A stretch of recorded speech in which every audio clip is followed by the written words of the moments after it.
একটা ঘটনা ঘটে গেল, দেখেছেন কিনা আপনারা? চোখে পড়েছে? মাহফিল আমার আলোচনা শেষ, মোস্তফা মাহবুবুল আলম আলোচনা করবেন। চেয়ারম্যান এসেছে, রানিং চেয়ারম্যান। আমার ভাইজান বললেন সাবেক চেয়ারম্যান। উনি সাবেক নন, উনি রানিং চেয়ারম্যান বাংলাদেশ জাতীয়তাবাদী দল।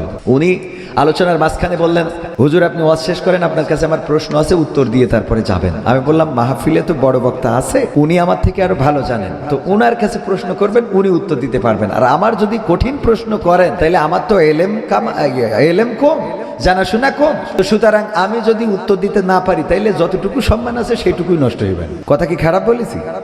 তো উনি লাস্টে বললেন যে আমি শেষ করে দিলাম। দেওয়ার পরে উনি বললেন আমার একটু প্রশ্ন আছে, একটু শোনেন। কি? তো আপনাদের মধ্যে এত মত কেন, এত পথ কেন? সূরা ফাতিহা 5 জন আলেম, এই সেই মোবাইলে দেখেছে যে 5 জন আলেম, বিখ্যাত আলেমদের মধ্যে 2 জন বলতেছে সূরা ফাতিহা না পড়লে নামাজ হবে না, আর অন্যরা বলতেছে সূরা ফাতিহা ইমামের পিছনে পড়ার দরকার নাই। এত মত পার্থক্য কেন? আপনাদের এত 13 দল কেন, 14 দল কেন? তো আমি কথা বলতে যাচ্ছি, উত্তর দিতে যাচ্ছি, বুঝাইতে যাচ্ছি, উনি উনার কথার মধ্যে কথা বলেই যাচ্ছেন। তো আমি এক পর্যায়ে আমার যে আঞ্চলিকতা, মানে আমি বললাম আপনি যদি বগর বগর করেন তা আমি কিভাবে বলবো, আমার বলার তো সুযোগ দিবেন।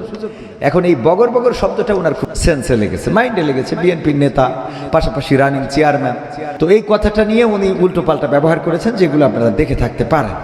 তো আজকে এটা নিয়ে কালকে থেকে তো talk of the town, Bangladesh, Satkhira, Jessore, Khulna, বিদেশ হইতে হইতে আজকে মানববন্ধন, তারপরে যে স্মারকলিপি নিয়ে গেছে ডিসি মহোদয়ের কাছে, সাতক্ষীরা জেলা ডিসির কাছে স্মারকলিপি পেশ করেছে এবং এটার ব্যবস্থা নিতে বলেছে। উনার পক্ষ থেকে আমার সাথে যোগাযোগ করা হয়েছে। আমি বলেছি আমার উনার প্রতি ন্যূনতম কোনো রাগ, ক্ষোভ, অভিমান কোনো কিছুই নাই, আমার মনের মধ্যে কিছু নাই। ওনার জন্য দোয়া ছাড়া আমি দোয়া করি আল্লাহ রাব্বুল আলামিন যেন উনাকে এটা হেদায়েতের ওসিলা করে দেন, এটা আমার দোয়া। কিন্তু সংগঠন যে সিদ্ধান্ত নিয়েছে, সাতক্ষীরার মানুষ যে সিদ্ধান্ত নিয়েছে, সেটাকে অ্যাভয়েড করার অথবা সেটাকে বন্ধ করার এরও আমার নাই, সেটাকে চালিয়ে নেওয়ার বলার অধিকার আমার নাই। কারণ সাতক্ষীরাবাসীকে বলেছে একজন আলেম সাতক্ষীরা এসে বেইজ্জতি হয়ে গেল, তো সাতটার ইমানদার মুসলমান তাওহীদি জনতার দায়িত্বটা কি? এখন সাতক্ষীরার এটা তো প্রেস্টিজের ব্যাপার। আমি যদি মেহেরপুরে এসে এখন কোনো কারণে এখানে অপমানিত হই, তো আপনাদের লজ্জার কারণ কি না?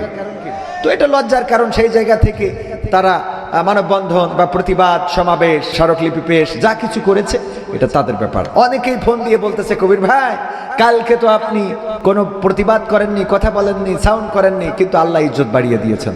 আচ্ছা, ইজ্জতের মালিককে? ইজ্জত দেন কে? আল্লাহ। ইজ্জত বাড়ান কমান এইটার জন্য না। কালকে যেটা ঘটেছে ওই ঘটনাটার প্রত্যাশা আমি করি নাই। কেউ যদি মনে করে যে এই ঘটনায় কবির বিন সামাদ অনেক পরিস্থিতি পাইছে, তার প্রতি সিম্প্যাথি তৈরি হয়েছে বা তার এর জন্য বেশি ভালোবাসে, এটার কোনো প্রয়োজন নেই। বরং এই জাতীয় ঘটনা না ঘটে সবাই যদি ইসলামের জন্য এক কাতারে সামিল হয়ে যায়, সেটাকেই বরং আমরা ভালোবাসি। বলেন ঠিক না বেঠিক? এটাই আমাদের চাওয়া হওয়া উচিত। যাই হোক, আলোচনায় আসি। আলোচনাটা হলো যে আমি বলছিলাম যে অনেকে এসে বলে কবির ভাই আপনাদের মতো কি করে পরিচিত হইতে পারি, কি করে বিখ্যাত হওয়া যায়? মিজানুর রহমান আজহারি ভাই উনি যেখানে গিয়েছেন, এটা উনার আল্লাহ ওইখানে নিয়ে গিয়েছেন, ঠিক কিনা?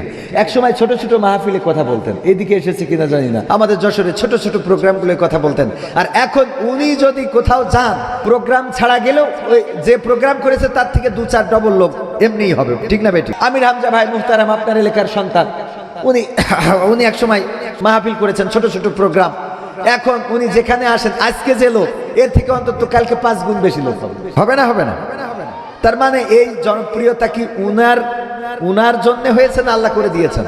যদি আল্লাহর জন্য নিবেদিত হন, আল্লাহ রাব্বুল আলামিন আপনার জন্য পথটা প্রশস্ত করে দেবেন, আপনার রিজিকটা সম্মানের রিজিক দান করবেন। আজকে রাশেদ কবির ভাই আপনার এলাকার সন্তান, আমার প্রিয় মানুষ, মাদ্রাসা করেছে প্রত্যন্ত অঞ্চলে, বাঁশবাগানের মধ্যে যেখানে কবর হয় সেখানে তিনি বাজার বসিয়েছেন।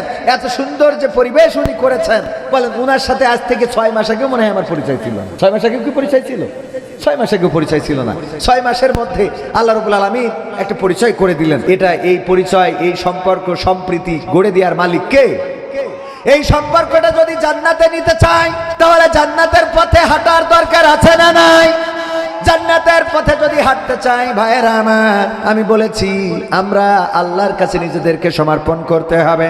ইন্না সলাতি ওয়া নুসুকি ওয়া মাহইয়ায়া ওয়া মামাতি লিল্লাহি রাব্বিল আলামিন। আল্লাহকে বলতে হবে, ওগো আল্লাহ, আমার নামাজ, আমার কুরবানি, আমার জীবন, আমার মরণ সব কিছু তোমার জন্য করে দিলাম। আল্লাহর জন্য যদি কেউ জীবন মরণ, তার জীবন মরণ, রিজিক, ধন সম্পদ সব করে দেয়, তার জন্য আল্লাহ যথেষ্ট হয়ে যায়। সুবহানাল্লাহ বলবেন না? সবাই জোরে বলেন সুবহানাল্লাহ।